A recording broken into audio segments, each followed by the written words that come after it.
Hello everyone. Finally revenue તલાટીની ભરતી આવી ગઈ છે. લાસ્ટ આઈ ગેસ 2015-16માં રેવન્યુ તલાટીની ભરતી થયેલી અને હવે 2025-26 માટે ફાઇનલી 10 વર્ષ પછી રેવન્યુ તલાટીની ભરતી આવી ગઈ છે. આ 10 વર્ષમાં ઘણું બધું ચેન્જ થઈ ગયું છે. 15-16માં જે રેવન્યુ તલાટી હતી એની જે પરીક્ષા હતી MCQ બેઝડ હતી. અત્યારે હાલ હવે રેવન્યુ તલાટી બનવા માટે તમારે મેઇન્સ પણ લખવી પડશે. તો આ જે નવી પરીક્ષા પદ્ધતિ છે એના માટે તમારી શું સ્ટ્રેટેજી હોવી જોઈએ એના વિશે આપણે આજે આ વિડીયોમાં વાત કરીશું. So let's begin.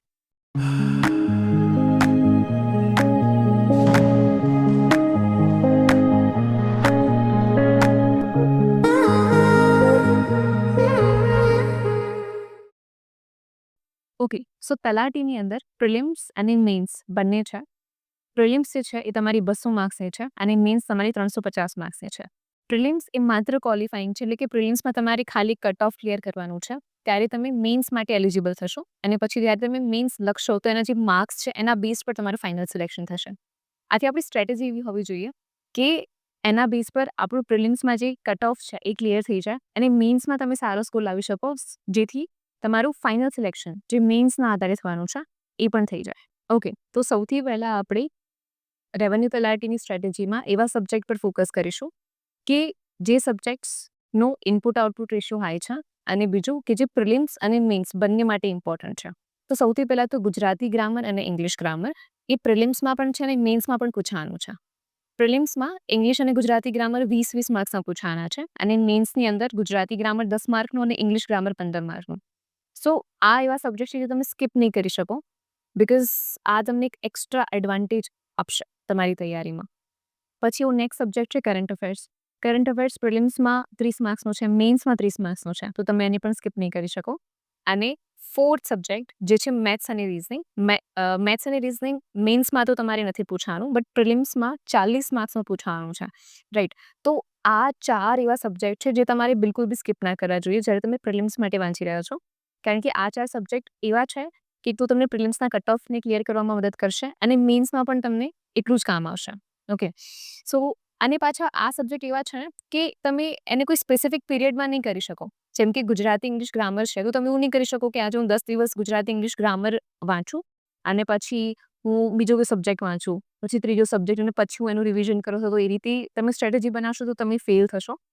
Make sure કે તમે આ જે સબ્જેક્ટ છે ને ગુજરાતી ગ્રામર, ઇંગ્લિશ ગ્રામર છે, કરંટ અફેર્સ છે, મેથ્સ અને રિઝનિંગ છે, એ તમારી ડેલી બેઝિસ પર કરવા પડશે, કારણ કે એના અમુક રૂલ્સ છે English grammar, Gujarati grammar, maths અને રિઝનિંગના, જે તમારે અપ્લાય કરવાના છે, રાઈટ, ક્વેશ્ચન્સ પર.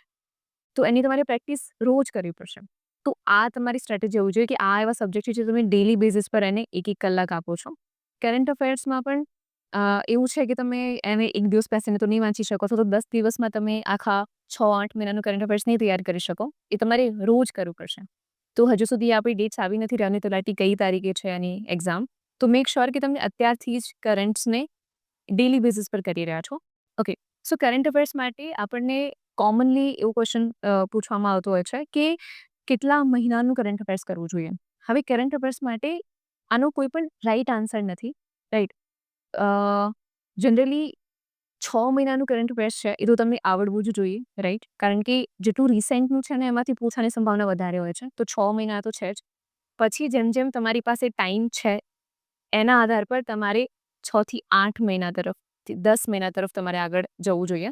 અને તમે જેટલા જૂના કરંટ અફેર્સ કરી રહ્યા છો તો એમાં તમે એક એ વાતનું ધ્યાન રાખી શકો છો કે જે મેજર ઇવેન્ટ્સ છે એના પર તમે વધારે ફોકસ કરી રહ્યા છો, કારણ કે એકદમ માઇનર ઇવેન્ટ્સ છે, નાની કોઈક ઘટનાઓ છે, એની સંભાવના એ છે કે નજીકના સમયગાળામાંથી વધારે પૂછી લેશે. પરંતુ કંઈક જૂનું પૂછી રહ્યા છે તો it has to be a big event. એક મોટી ઘટના હતી જેમાંથી એ લોકો 1 વર્ષ પહેલા એવી કંઈક બનેલી, તો આજે પણ આપણને એના પર ક્વેશ્ચન પૂછી રહ્યા છે. તો તમે આ માઇન્ડસેટ સાથે તમારું કરંટ અફેર્સની પ્રિપરેશન કરી શકો છો. Okay, so Gujarati grammar, English grammar, current affairs અને મેથ્સ અને રિઝનિંગ, આ 4 સબ્જેક્ટનું ટોટલ 110 માર્ક્સના ક્વેશ્ચન તમને પ્રિલિમ્સમાં પૂછવાના છે. એટલે પ્રિલિમ્સ માટે બહુ જ ઇમ્પોર્ટન્ટ છે. આ સબ્જેક્ટ જેટલા તમારા સારા હશે એટલું તમારું પ્રિલિમ્સ ક્વોલિફાય કરવાના ચાન્સીસ વધી જશે. હવે આપણે વાત કરીએ જીએસની. તો જીએસની અંદર જે પ્રિલિમ્સ છે એમાં તમારી 90 માર્ક્સના ક્વેશ્ચન પૂછવાના છે અને મેઇન્સની અંદર તમારું એક આખું અલગ પેપર હશે જીએસનું 150 માર્ક્સનું. તો જીએસમાં તમારે કયા સબ્જેક્ટ પર વધારે ફોકસ કરવું જોઈએ એના વિશે આપણે વાત કરીએ. તો સામાન્ય રીતે તો આપણી એવી સ્ટ્રેટેજી હોતી હોય છે કે તમને જે સબ્જેક્ટ ગમે છે તમે પહેલાં વાંચવાની શરૂઆત કરી દીધી, યા તો તમારી પાસે જે સબ્જેક્ટની બુક છે તમે એમાંથી વાંચવાની શરૂઆત કરી દીધી. બટ આઈ વુડ એડવાઇઝ કે તમે સૌથી પહેલાં એવા સબ્જેક્ટ્સને પ્રાયોરિટી આપો કે જે સબ્જેક્ટ તમને પ્રિલિમ્સ ક્વોલિફાય કરવામાં પણ મદદ કરશે અને મેન્સમાં સારો સ્કોર લાવવામાં પણ મદદ કરશે. અને એવા સબ્જેક્ટમાં સૌથી પહેલો સબ્જેક્ટ છે પોલિટી. પ્રિલિમ્સમાં પોલિટી અને ઇકોનોમિક્સ બંનેમાંથી 30 માર્ક્સના ક્વેશ્ચન પૂછવાના છે. તો આપણે એક એવું અનુમાન લગાવીએ કે ચલો પોલિટીમાંથી 15 ક્વેશ્ચન આવશે અને ઇકોનોમિક્સમાંથી 15 ક્વેશ્ચન આવશે. તો તમે માનો કે પોલિટી પ્રિલિમ્સમાં માંથી 15 ક્વેશ્ચન તમને પૂછવાના છે. હવે મેઇન્સની અંદર પોલિટીમાંથી તમને 20 માર્કના ક્વેશ્ચન પૂછવાના છે. અને સાથે જ જાહેર વહીવટ અને જે સરકારની જે યોજનાઓ ચાલે છે એમાંથી અલગથી 20 માર્ક્સના ક્વેશ્ચન તમારે આવશે. અને આ જે જાહેર વહીવટ અને આ જે સરકારની જે યોજનાઓ છે ને એનો ઉલ્લેખ પ્રિલિમ્સમાં પોલિટીના સિલેબસમાં જ કરેલો છે. તો તમે પ્રિલિમ્સવાળું જે પોલિટી કમ્પ્લીટ કરશો તો બેઝિકલી તમે મેન્સમાં 40 માર્ક્સ સિક્યોર કરી શકો છો.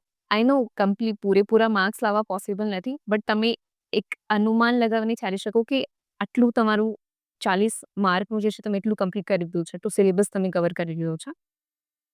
દેન સેકન્ડ સબ્જેક્ટ ઇકોનોમિક્સ. તો ઇકોનોમિક્સની અંદર પ્રિલિમ્સમાં 15 માર્કના ક્વેશ્ચન પૂછવાના છે અને મેન્સની અંદર પણ 15 માર્ક્સનું પૂછવાનું છે. બટ ઇકોનોમિક્સનું મહત્વ મને જીએસ કરતાં લેંગ્વેજના પેપરમાં પણ વધારે લાગે છે. કારણ કે હંમેશા લેંગ્વેજના પેપરમાં જે પણ પૂછાતા હોય છે ને ક્વેશ્ચન કે અહેવાલ લખો અથવા તો પત્ર લખો, એ બધા ક્વેશ્ચન્સ જ્યારે તમારું ઇકોનોમિક્સ તમે એનો સિલેબસ કવર કર્યો છે તો તમે એના આન્સર બહુ સારી રીતે લખી શકતા હો છો. ફોર એક્ઝામ્પલ જીપીએસસીની એક્ઝામમાં ડીવાયએસઓમાં આની પહેલાંની જે ડીવાયએસઓ હતી એની અંદર ગિફ્ટ સિટી પર આઈ ગેસ અહેવાલ ગિફ્ટ સિટીની તમે મુલાકાત લીધી તો એના જે અનુભવો હતા એને વર્ણવતો અહેવાલ લખવો એવો ક્વેશ્ચન હતો. હવે તમને ખબર જ નથી કે ગિફ્ટ સિટી શું છે, એનું મહત્વ શું છે, એની સ્થાપના કેમ કરવામાં આવી છે, તમે ત્યાં મુલાકાત લઈ રહ્યા છો તો તમે ત્યાં શું એક્સપેક્ટ કરી શકો છો એ તમને ઇકોનોમિક્સ શીખવાડે છે. તો તમે તમારા લેંગ્વેજમાં પણ સારું પરફોર્મ કરી શકશો. દેટ્સ વાય હું ઇકોનોમિક્સને સેકન્ડ પ્રાયોરિટી આપું છું જીએસની અંદર કે તમારે કમ્પ્લીટ કરી દેવું જોઈએ. ઓકે, સો પ્રિલિમ્સની અંદર હિસ્ટ્રી, જિયોગ્રાફી અને કલ્ચર આ ત્રણેય સબ્જેક્ટમાંથી 30 માર્ક્સના ક્વેશ્ચન પૂછાયા છે. અને આ 3 સબ્જેક્ટ એવા છે કે જેમાં મેન્સમાં એમની ઇમ્પોર્ટન્સ વધી જાય છે કારણ કે મેન્સમાં ત્રણેય સબ્જેક્ટમાં 15 એમ કરીને ક્વેશ્ચન આવવાના છે. સો હિસ્ટ્રી અને જિયોગ્રાફી તો તમે પ્રિલિમ્સ અને મેન્સમાં મેનેજ કરી લેશો. કલ્ચર મને એવું લાગે છે કે એવો સબ્જેક્ટ છે જે પ્રિલિમ્સ માટે પ્રિપેર કરો થોડું ડિફિકલ્ટ છે કારણ કે એમાં ફેક્ટ્સ વધી જશે. તો તમે પ્રિલિમ્સ માટે કલ્ચરને સ્કીપ કરી શકો છો. બટ કલ્ચર જ્યારે તમે વાંચો છો ત્યારે તમે મેન્સના પર્સપેક્ટિવથી વાંચો તો એવું બની શકે છે કે તમને પ્રિલિમ્સમાં પણ અમુક ક્વેશ્ચન્સ એના લીધે આવડી જાય. કારણ કે મેન્સ માટે કલ્ચર પ્રિપેર કરવું ઇઝી છે, પ્રિલિમ્સ માટે એટલું ડિફિકલ્ટ છે. તો એ બેઝ પર તમે કલ્ચરને લાસ્ટ પ્રાયોરિટી આપી શકો છો કે તમારી પાસે સમય હશે તો તમે એને પ્રિપેર કરશો. ઓકે, સો નેક્સ્ટ સેગમેન્ટમાં પ્રિલિમ્સમાં સાયન્સ અને ટેક અને એન્વાયરમેન્ટ બંનેમાંથી 30 માર્ક્સના ક્વેશ્ચન પૂછાના છે. હવે આ સેગમેન્ટમાં શું ઇશ્યુ છે કે એન્વાયરમેન્ટ જે છે એ પ્રિલિમ્સમાં પૂછવાનું છે, મેન્સમાં એનો ઉલ્લેખ છે જ નહીં. તો તમે મેન્સમાં તમને પૂછવાના નથી તો તમે આને ઓછી પ્રાયોરિટી આપી શકો છો એન્વાયરમેન્ટને. અને સાયન્સ અને ટેકમાં પ્રિલિમ્સમાં 15 માર્ક્સનું પૂછવાના છે અને મેન્સમાં 10 માર્કના ક્વેશ્ચન પૂછવાના છે સાયન્સ અને ટેકમાંથી.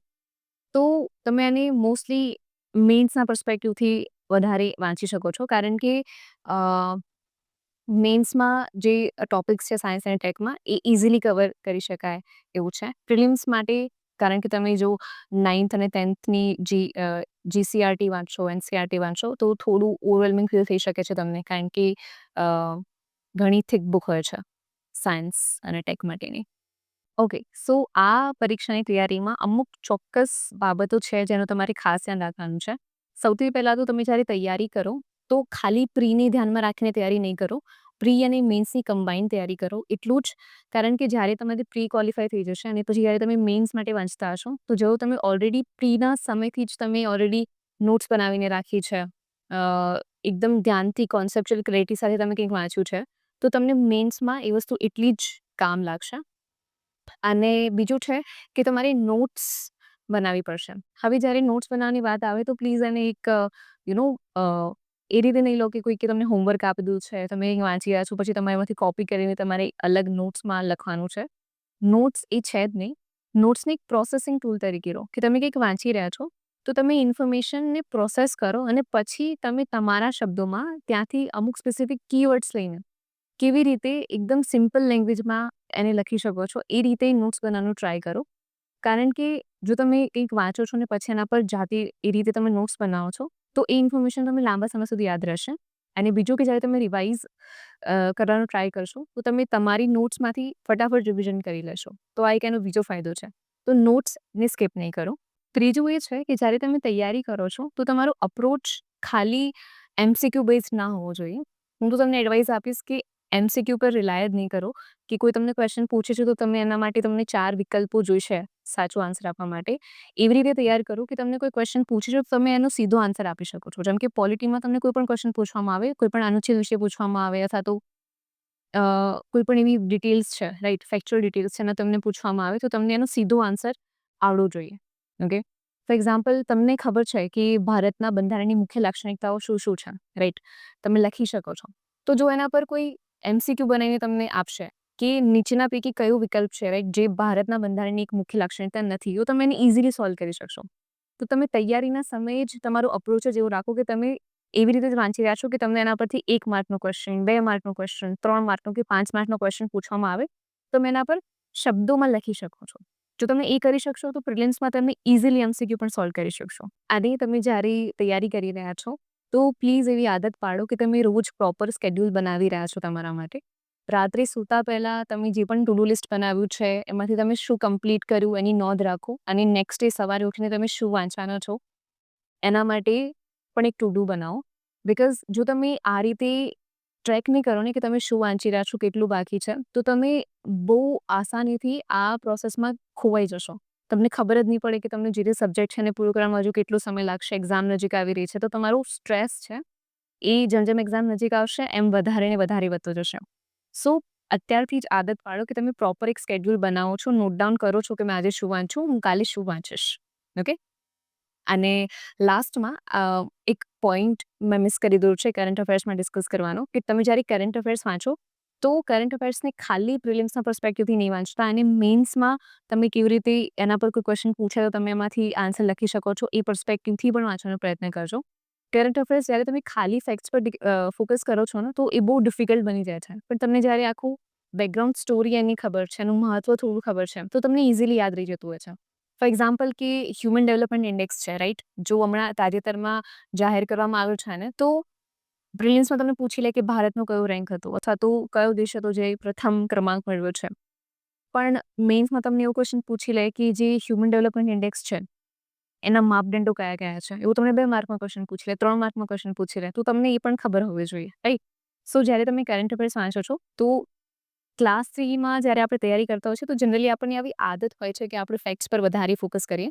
તો મેક શ્યોર કે તમે ખાલી ફેક્ટ્સ પર ફોકસ નથી કરી રહ્યા અને તમે મેઇન્સ માટે પણ જોડે-જોડે નોટ્સ બનાવી રહ્યા છો. કારણ કે મેઇન્સમાં પણ 30 માર્ક્સના કરંટ અફેર્સ પૂછવાના છે. બહુ જ ઇમ્પોર્ટન્ટ છે. Okay? Okay. So all the best તમારી તૈયારી માટે. અને આશા રાખું છું કે તમને આ વિડીયો પસંદ આવ્યો હશે. તો પ્લીઝ આ વિડીયોને લાઈક કરવાનું ભૂલતા નહીં અને મારી ચેનલને સબસ્ક્રાઇબ કરવાનું ન ભૂલતા. અને જો તમને એવું લાગે છે કે હજુ આ સ્ટ્રેટેજીમાં કોઈ એક પોઈન્ટ આપણે એડ કરી શકતા હતા, તો એ તમે મને નીચે કમેન્ટ સેક્શનમાં લખીને બતાવી શકો છો. Thank you so much.